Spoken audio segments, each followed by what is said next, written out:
નમસ્કાર મિત્રો, વેલકમ છે અમારી ચેનલ ગુજરાતી ગ્રામર ધમાકા પર।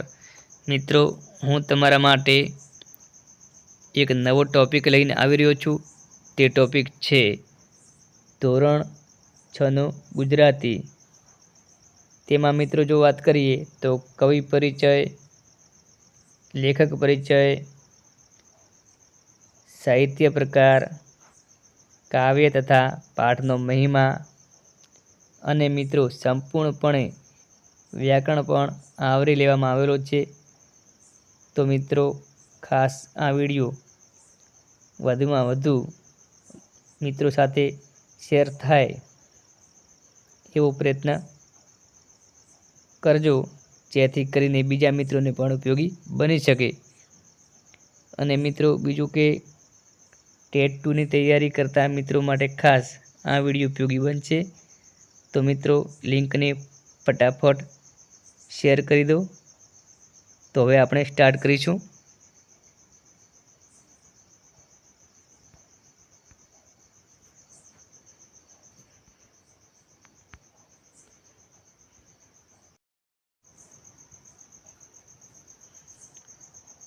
તો મિત્રો હવે આપણે જોઈએ ધોરણ 6નું ગુજરાતી। એમાં પ્રથમ પ્રાર્થના ગીત છે। મિત્રો વાત કરીએ તો પર્વત તારા। પ્રાર્થના ગીતનું નામ છે પર્વત તારા। લેખક છે સુરેશ દલાલ। અને સાહિત્ય પ્રકાર પૂછાય તો મિત્રો આપણે વાત કરી છે કે પ્રાર્થના ગીત। હવે મિત્રો ખાસ ધ્યાન આપજો, પરીક્ષામાં પૂછાય તેવા પ્રશ્નોનો સમાવેશ અહીંયા કરવામાં આવેલો છે, જેથી કરીને આપણે પરીક્ષામાં એક પણ માર્ક્સ ખોવાનો વારો ન આવી શકે। સુરેશ દલાલનો જન્મ થાણા મુંબઈમાં થયો હતો। પરીક્ષામાં મિત્રો પ્રશ્ન બની શકે, સુરેશ દલાલનો જન્મ ક્યાં થયો હતો? થાણા અને મુંબઈમાં। એકાંત, તારીખનું ઘર, નામ લખી દઉં જેવા કાવ્ય સંગ્રહો તેમણે આપ્યા છે। પ્રશ્ન મિત્રો બની શકે, એકાંત, તારીખનું ઘર, નામ લખી દઉં જેવા કાવ્ય સંગ્રહો કયા કવિએ આપ્યા છે? તો આપણો જવાબ શું હોવો જોઈએ? સુરેશ દલાલ। સુરેશ દલાલે આમાંથી કયા કાવ્ય સંગ્રહો આપ્યા નથી એવો પણ પ્રશ્ન બની શકે। એટલે મિત્રો ગમે તેમ ફેરવીને પ્રશ્ન પૂછે, આપણે મિત્રો યાદ રાખવાના છે કે સુરેશ દલાલના કાવ્ય સંગ્રહો કયા કયા છે? એકાંત, તારીખનું ઘર, નામ લખી દઉં જેવા કાવ્ય સંગ્રહો હોય તો એ સુરેશ દલાલ। તેમણે નિબંધો પણ લખ્યા છે। સુરેશ દલાલે નિબંધો પણ લખ્યા છે। તેમને રણજીતરામ સુવર્ણચંદ્રક અને સાહિત્ય અકાદમીના પુરસ્કાર પ્રાપ્ત થયેલા છે। મિત્રો પ્રશ્ન બની શકે, સુરેશ દલાલને કયા પુરસ્કારો મળેલા છે? સુરેશ દલાલને કયા પુરસ્કારો મળેલા છે? તો રણજીતરામ સુવર્ણચંદ્રક, સાહિત્ય અકાદમી પુરસ્કાર। મિત્રો ખાસ ધ્યાન આપજો, ફરીથી સુરેશ દલાલને કયા પુરસ્કારો મળેલા છે? રણજીતરામ સુવર્ણચંદ્રક અને સાહિત્ય અકાદમીના પુરસ્કાર। આ સુંદર પ્રાર્થના ગીત છે। મિત્રો પ્રાર્થનામાં આવતા પર્વત, નદી, સરોવર, દરિયો, વૃક્ષો, સૂર્ય, ચંદ્ર, તારા, પ્રાણી, પક્ષી, જીવજંતુઓ વગેરે કુદરતના અંશોનો મહિમા વર્ણવ્યો છે। મિત્રો પ્રશ્ન બની શકે, પર્વત તારા પ્રાર્થનામાં શાનો મહિમા વર્ણવ્યો છે? અથવા એવો પ્રશ્ન બની શકે મિત્રો, પર્વત તારા પ્રાર્થના ગીતમાં શાની વાત કરી છે, શાનો મહિમા છે? તો મિત્રો આપણે ખાસ ધ્યાનમાં લેવાનું છે પર્વત, નદી, સરોવર, દરિયો, વૃક્ષો, સૂર્ય, ચંદ્ર, તારા, પ્રાણી, પક્ષી, જીવજંતુઓ વગેરે કુદરતના અંશોનો મહિમા વર્ણવ્યો છે. આ બધા જે વાત કરી એ બધા કુદરતના અંશો છે, બરાબર. એનો મહિમા આ પ્રાર્થના ગીતમાં વર્ણવેલો છે. અહીં કવિ કુદરતના સઘળા અંશોમાં કોને જુએ છે મિત્રો? ઈશ્વરને જુએ છે. પ્રશ્ન બની શકે મિત્રો, પર્વત તારાના જે કવિ છે સુરેશ દલાલ એ કુદરતના સઘળા અંશોમાં કોને જુએ છે? ઈશ્વરને જુએ છે.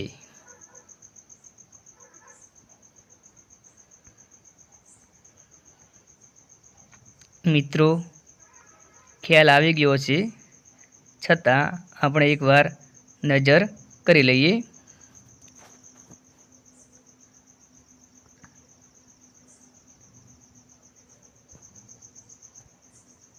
એક મિનિટ મિત્રો.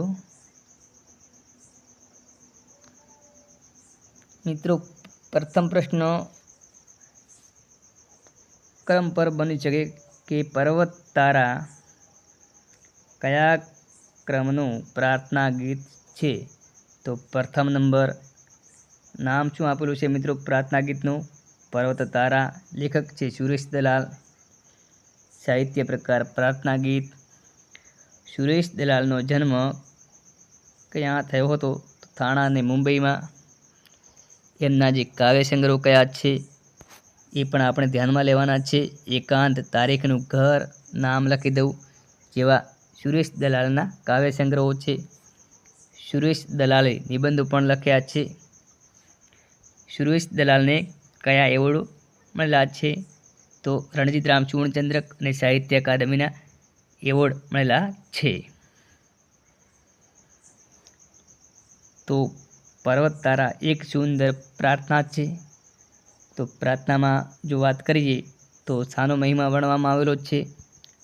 પર્વત, નદી, સરોવર, દરિયો, વૃક્ષો, સૂર્ય, ચંદ્ર, તારા, પ્રાણી, પક્ષી, જીવજંતુઓ વગેરે કુદરતના જે અંશો છે એની વાત કરવામાં આવેલી છે.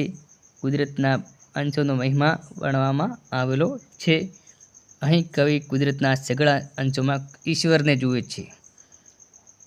પર્વત તારા પ્રાર્થના ગીતમાં કવિ કુદરતના સઘળા અંશોમાં કોને જુએ છે? તો ઈશ્વરને જુએ છે. મિત્રો ખ્યાલ આવી ગયો છે સંપૂર્ણપણે. જોઈએ હવે આગળ.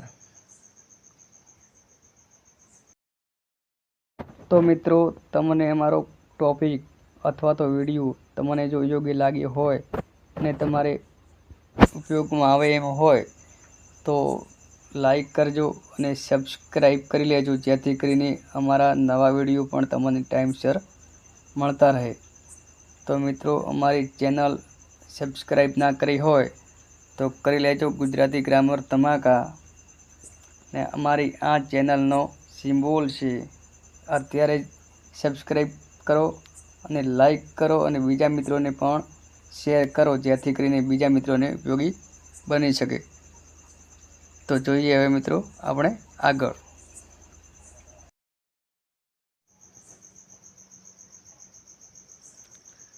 તો મિત્રો હવે આપણે જોઈએ શબ્દાર્થ.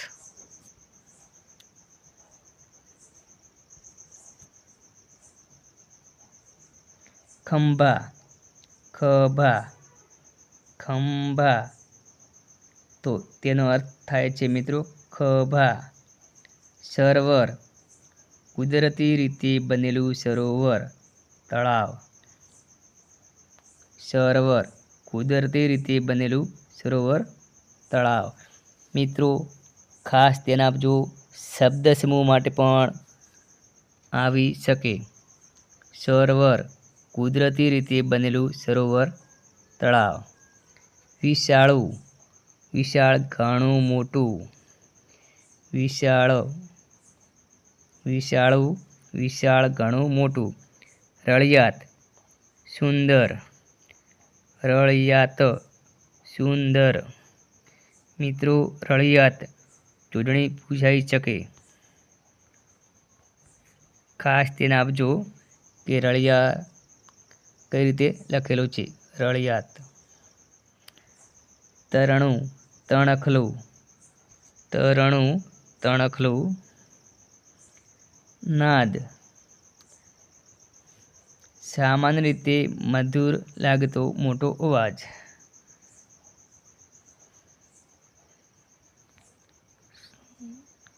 સામાન્ય રીતે મધુર લાગતો મોટો અવાજ.